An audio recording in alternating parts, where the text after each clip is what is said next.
Hi everybody, welcome to a new episode of the Dissenter. I'm your host Ricardo Lopes, and today my guest is Dr. Athena Aktipis. She is assistant professor in the psychology department at Arizona State University, also the co-director of the Human Generosity Project and director of Human and Social Evolution, and also the co-founder of the Center for Evolution and Cancer at the University of California, San Francisco. She is basically a cooperation theorist, a theoretical evolutionary biologist, and cancer biologist who now works at the intersection of these fields. And she will be having a book coming out in the near future, which is called Evolution in the Flesh, Cancer and the Transformation of Life. So, Dr. Aktipis, thank you so much for taking the time to come on the show. Thank you for having me. It's a pleasure to be here. Oh, it's my pleasure. Okay, so I guess that we could say that you work also with game theory, right? Certainly. Okay, so just because I've already had a couple of guests on the show that also do work on game theory, but I haven't yet asked anybody particularly about this, and for people to understand a bit better how game theory works. So, in your case, I guess you apply it to many things in life, that is things at the smallest scales, that is cells, for example, and things at the upper scales, that is individual organisms interacting with each other in societies or groups. But in order for us to properly study how things or people or animals interact using game theoretical approaches, we have to have the setting, things properly set up from the start. That is, we have to know, for example, what sorts of information they pay attention to, and also the environment they're in, the kinds of individuals they're interacting with, right? Yeah, so game theory applies to all kinds of entities. It can apply to cells interacting with each other in the human body, it can apply to humans interacting with each other.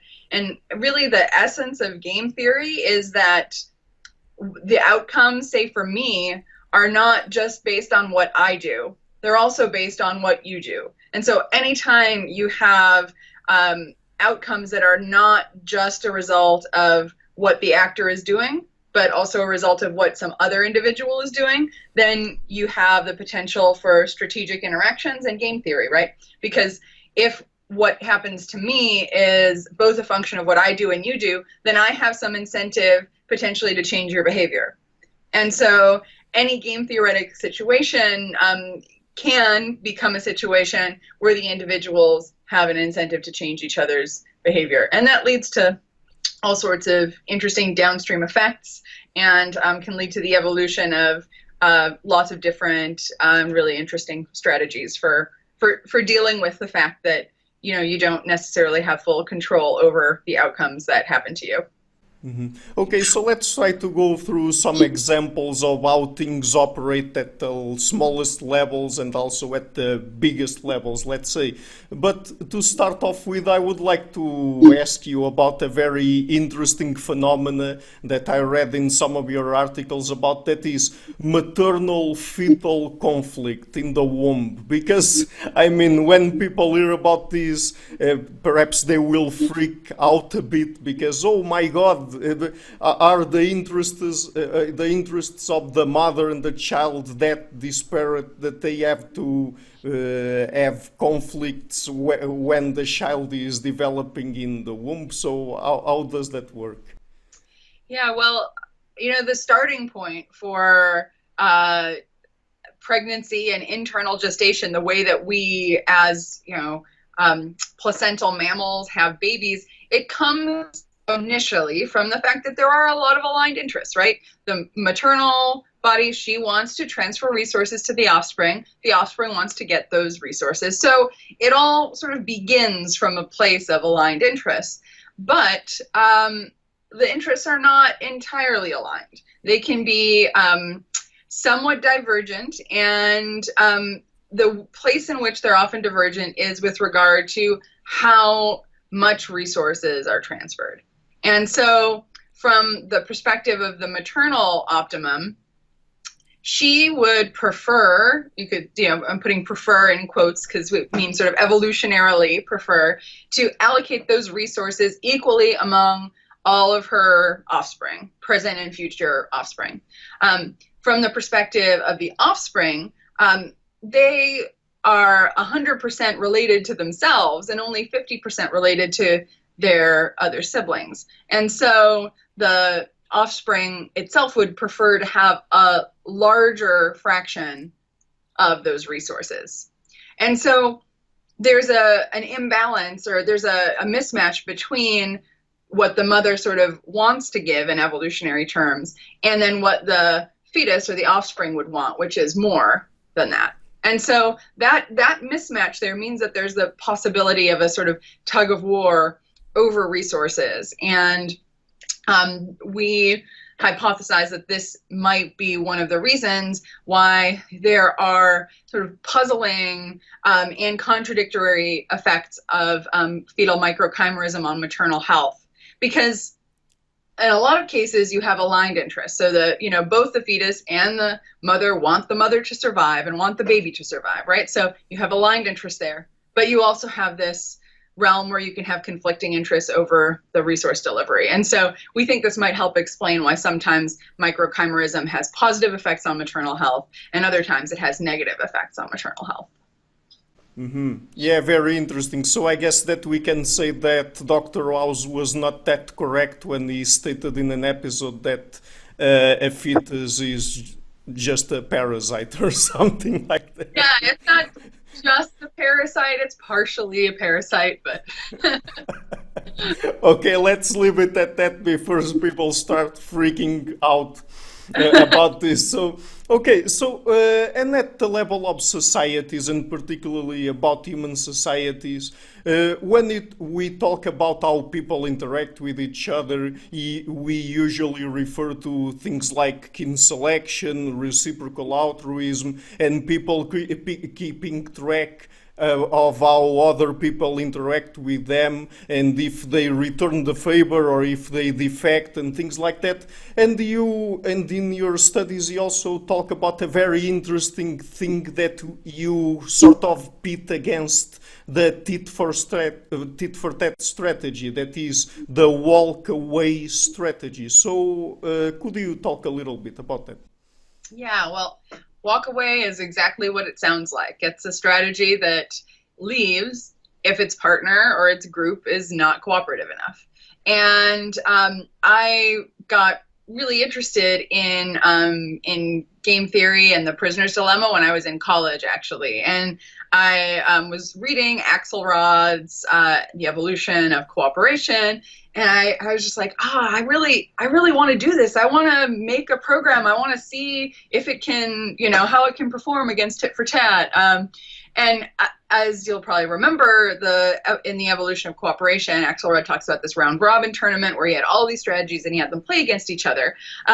But they were playing sort of in a very abstract world. There was no space. They were just getting randomly paired, and then they would have some number of interactions and then get repaired. And to me, it seemed like that was actually really an unrealistic assumption to make, that you would have these sorts of random interactions, that the length of the interactions would be random, because in real life, organisms move around in space and they stay when things are good and they leave when things aren't good. It's, just basic foraging theory. I mean, it's even like pre-foraging theory. It's just stay if things are good, leave if things are bad. So I wanted to make a model that was very similar to what Axelrod had done, but would be spatial, and where the agents would have the ability to stay on a spot or leave. So they weren't necessarily like choosing partners, although a side effect of their movement rules was that they basically were only staying with those partners who cooperated. And so I put cooperators and defectors, tit-for-tat agents, Pavlov agents, and then two types of walkaway agents in. walk-away cooperators, so they always cooperate and they leave if their partner defects, and walk-away defectors, so they always defect and they leave if their partner defects. And what I found was that the walk-away cooperators did better almost across all of the parameter space. There were a few areas where sometimes the tit-for-tat did just as well or a tiny bit better, but most of the time the walk-away agents were really kind of creaming everybody else. And that's ultimately because they were able to get the benefits of those repeated interactions with cooperators, and their rule of leaving made it so that they wouldn't get repeatedly exploited by a defector. So they were able to be really successful and outperform tit-for-tat. And this also worked for a model for groups. So where agents were playing a public goods game on a patch with a group, and if the resources that they were getting back from the group dropped a lot below a certain threshold, then they would leave. And in that group-wise model, the walkaway agents, the cooperators did a lot better than the defectors as well. And it's kind of because, the defectors in a group, they basically are kind of destroying the group because they're defecting, they're lowering the payoffs for everyone, and that means that individuals leave sooner. So by virtue of being a defector, you're reducing the stability of the group that you're in and reducing the payoffs. And so it's a really interesting dynamic where the cooperation can be favored overall. Within every group, the level of cooperation is going down, right? And then the groups break up, and then you have a bunch of new groups forming, and then the most cooperative groups do best. And so it really is a group selection process happening because of this conditional movement. And I'll just mention another thing about it that's kind of cool, which is that it's been thought that one of the reasons that, group selection has been kind of really poo-pooed as not a likely explanation for cooperation is that the models that have been done before assume random movement. And if you assume random movement, there's this very, very narrow range of migration rates where it's possible to get cooperation favored. But the fact is, movement isn't random. And in this simple walkaway model where individuals are leaving groups that are uncooperative and staying in groups that are cooperative, the movement is conditional on cooperation, and you can get selection favoring cooperation across the whole range of emergent migration rates, if those are actually conditional as opposed to just random. So it kind of changes the game on how we think about group selection also. Mm-hmm. Yeah, it's very interesting that at a certain point there you refer to the fact that if a certain individual decides to defect or to get outside the group is included in, that sort of forces the group to change its dynamics. So the fact that people walk away from one group into another group that, for example, is more cooperative, also has a positive effect on the original group, correct? Well, it doesn't necessarily have a positive effect on the original group.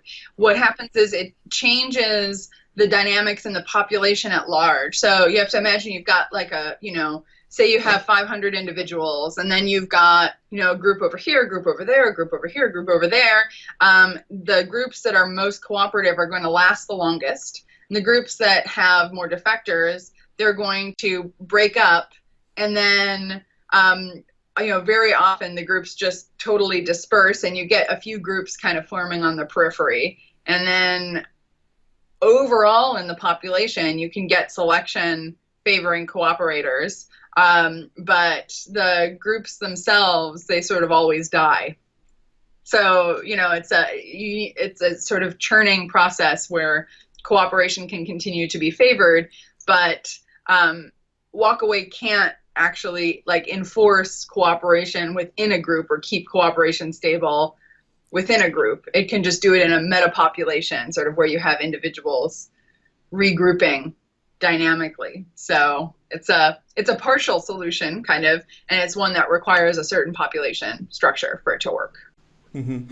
Okay, very interesting. And I would like also to ask you about, because you did these studies or a particular study in the Masai about the system of osotua that they have there, and you also have this very interesting TED presentation, and I read the article associated with it, because the system of osotua that the Masai have is basically helping people only when they are in need, right? So, for example, when a particular subject has need of something and they can't resolve the issue by himself, they then goes to someone to ask for help, and the person is only required to help if they can, correct? Yes, that's right. So osotua is this really important sort of cultural and almost quasi-religious value that the Masai people of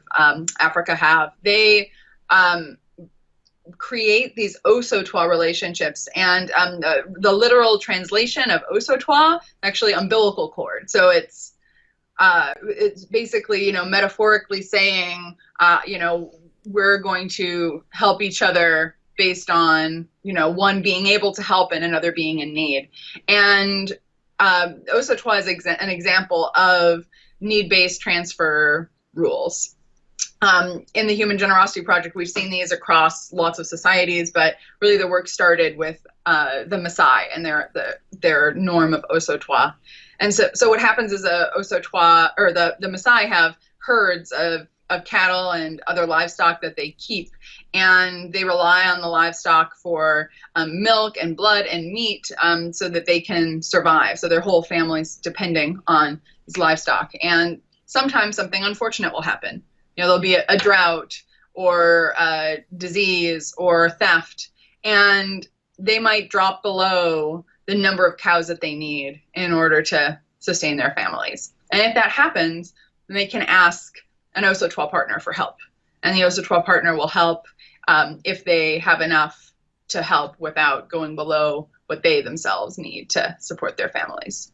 So it's a really different system from a debt-based credit kind of system, because they explicitly do not pay each other back. Now, they do have a mutual obligation to help each other in times of need, but there's no keeping of accounts. It's not like, if I gave you 12 cows last year, that you owe me 12 cows. In fact, the direction of transfer can be one way for many years in a row, and that's not any violation of the osotua system.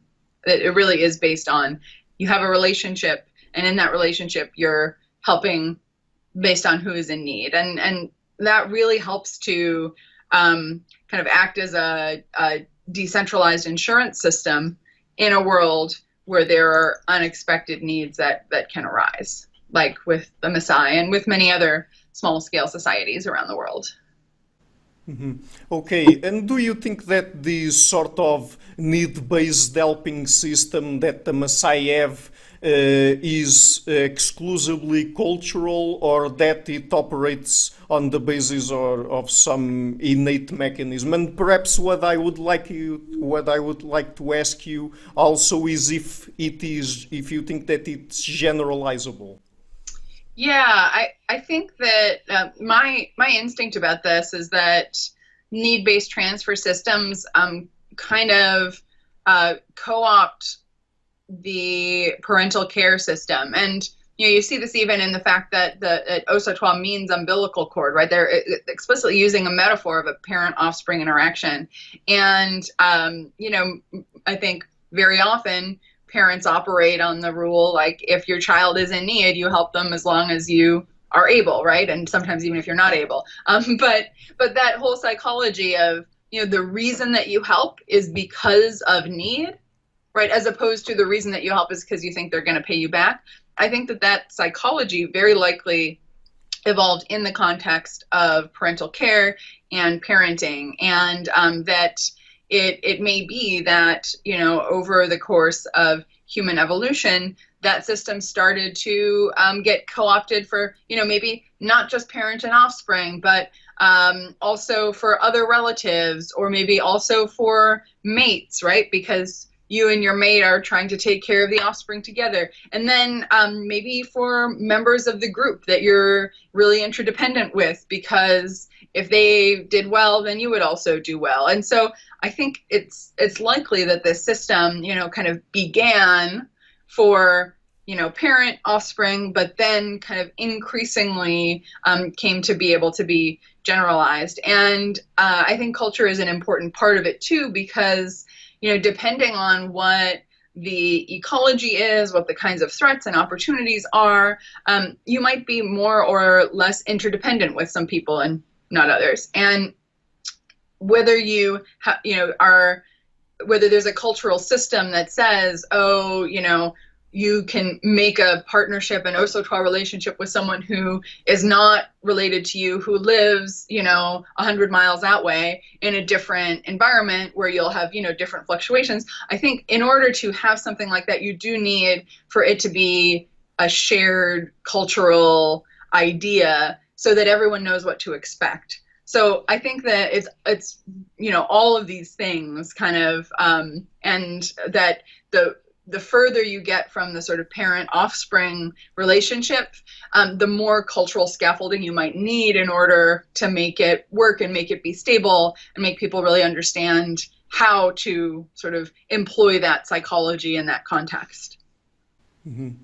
Okay, so next I would like to talk with you about your work on cancer, and because you will be having this very interesting, at least it seems to me, book coming out in the near future, so it is very important to include that in this conversation. But before we get into that, so we've been talking about societies, and in this case human societies, and as we already talked about here, when people think about game theory, they usually apply it to humans or other animals or other organisms. But when we go to the smallest level of existence, let's say that is the cellular level, what happens there? Are there any set of underlying mechanisms that occur throughout all stages of existence, let's say from cells to human societies?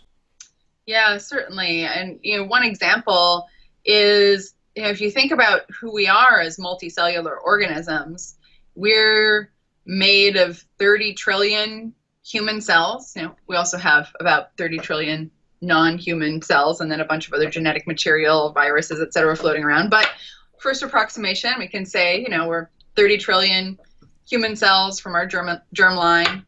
Of course, also some microchimeric cells. But again, we'll stay simple. So, so let's say we have, 30 trillion cells come from the single fertilized egg that started us.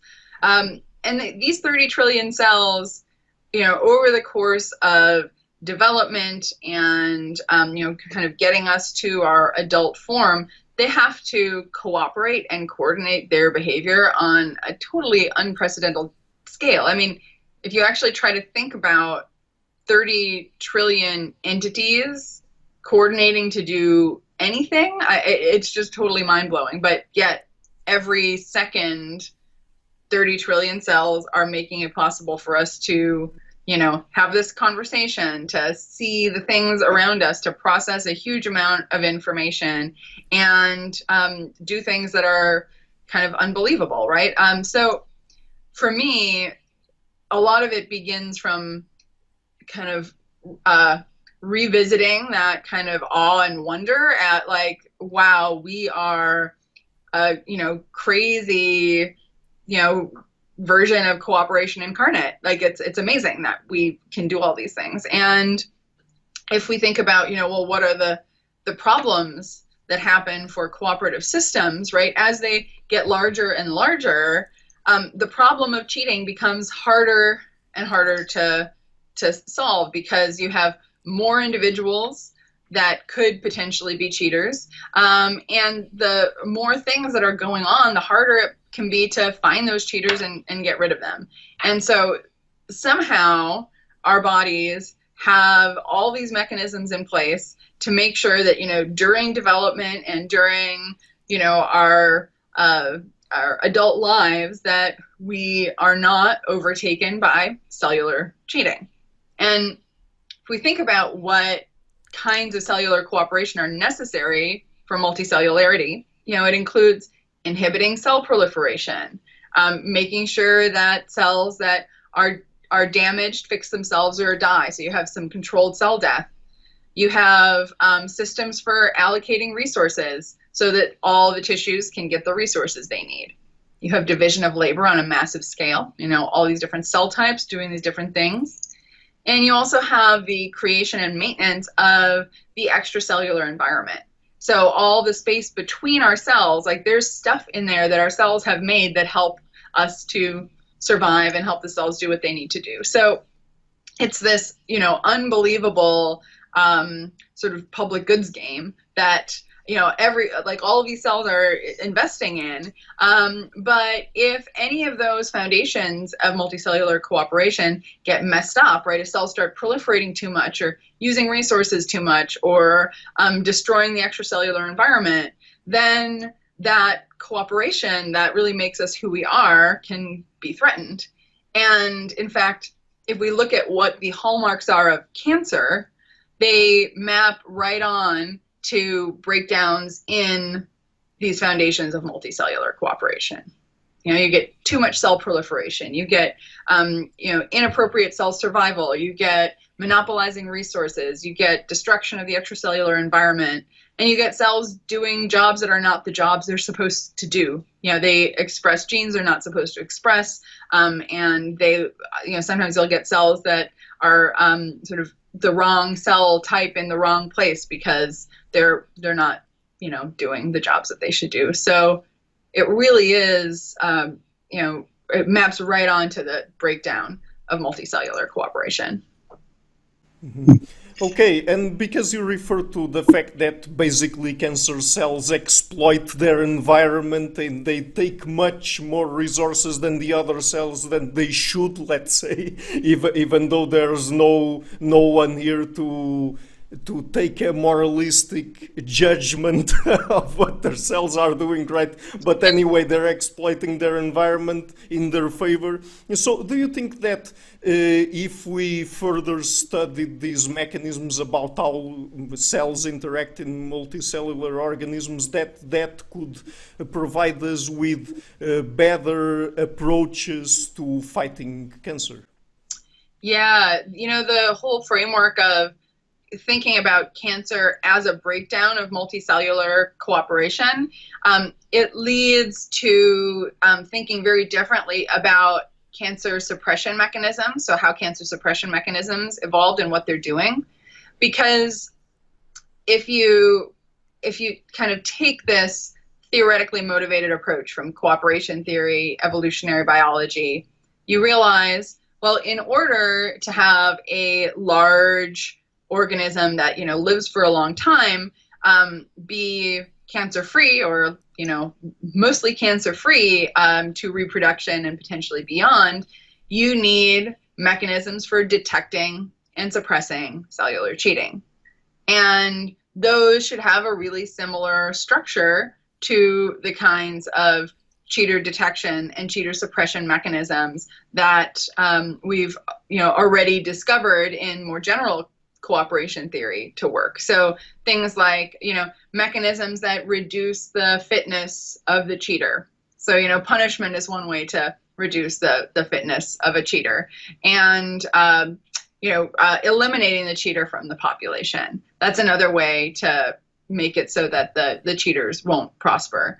And all of these strategies that have been, already looked at in game theory and cooperation theory more broadly apply to what cancer suppression mechanisms are actually doing. So cells are genes like TP53, which produces the protein P53 that induces DNA repair, because it's can get activated when there's DNA damage. And if that repair doesn't work, then the cell will commit cellular suicide.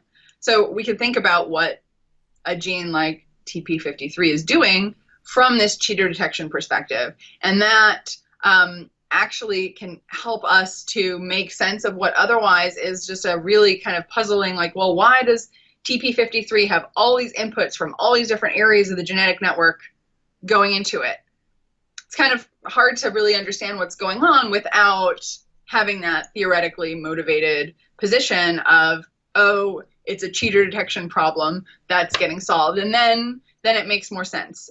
So it can help us understand, the evolution of cheater suppression, the genetic networks that underlie cancer suppression genes, and hopefully it will help us do a better job of cancer prevention and treatment if we understand what our natural cancer detection and suppression systems are really doing. Yes, that's all very interesting. And another thing about cancer cell biology, let's say, is that, for example, if someone nowadays has cancer that is in an advanced stage, let's say, the tools that we have right now at our disposal are mainly surgery, chemotherapy, or radiotherapy, right? But isn't it also true that from an evolutionary perspective, those tools, even with their benefits, also have some failures? Because if you can use, for example, chemotherapy or radiotherapy to kill the cancer cells that don't resist those approaches, then you are artificially selecting for the ones that then will proliferate, correct? Yeah, in fact, there's a really exciting new approach to therapy called adaptive therapy that is motivated by trying to solve exactly this problem, which is whenever you apply chemotherapy, you select for cells that are resistant to that chemotherapy, as you said. And so what you end up with after treatment is a tumor that's made of cells that will not respond to the treatment that you just did. That's the problem of resistance. And that happens with every cancer drug. I mean, it happens with every drug in general. Eventually, resistance evolves. And so if we kind of accept, right, that will happen, right? And instead of like hoping, well, maybe this time resistance won't evolve. If we say, okay, resistance will evolve, then we can think about, well, how should we treat in order to reduce the likelihood that resistant cells will come to dominate the population. So what adaptive therapy aims to do is, instead of trying to eradicate the whole tumor, it knocks it back a little bit, so it's a little smaller, and then it aims to keep it a stable size. So it only treats when the tumor is growing. And what this means is that the effectiveness of the drug is extended for much longer because you're not treating with such a high dose that only the resistant cells survive. And so in clinical trials with prostate cancer, this approach of adaptive therapy has been extremely successful and has kept patients from progressing for much longer than would be expected with a typical treatment. So I think it's a really exciting new approach. It's been done in animal models of ovarian cancer already and shown to be successful there. We're starting a clinical trial here with using adaptive therapy breast cancer. And I think it's a really great example of how you can use an evolutionary approach and an understanding of the fundamental evolutionary dynamics that will play out, and then design a therapy that takes that into account ahead of time, instead of every time you get resistance and you're like, oh, I got resistance again, and then you just start again with the same strategy. It's a way of really anticipating the fact that evolution will occur and designing a treatment strategy that takes that into account. Okay, so Dr. Aktipis, let's hope that the work you're doing and your colleagues as well pays off, and in the future we have at our disposal better techniques to try to preventing and treating cancer. So we're running short of time here. Would you like to tell people where they can find and follow your work online? And by the way, do you already know when your book will be coming out? My book will be coming out sometime next year. I don't yet have a publication date for it, but I will post updates on Twitter. I have a Twitter account. It's just Athena Aktipis. I have a website for my lab. It's actipislab.org, and I also have a personal website, athenaactipis.org. So I try to keep those relatively up to date with what I have going on. And yeah, thank you so much for having me. It's been a real pleasure to talk to you. Okay, great. Thank you so much for all. Thank you for taking the time. I will leave links in the description box for all that you just said. And perhaps, I don't know, next year we could have another conversation then about your book specifically, because it was really fun to everyone. That would be my pleasure. Thank you. Hi guys, thank you so much for watching this video until the end. I would also like to ask you to please pay a visit to my Patreon page and see if you can make a pledge there. I would really be thankful for that. And finally, I would also like to give a huge thank you to my patrons Karen Litzke, Anne Blanche, Per Helga Larsen, Lau Guerrero, Chantal Gelinas and Jim Frank. Thank you a lot for all.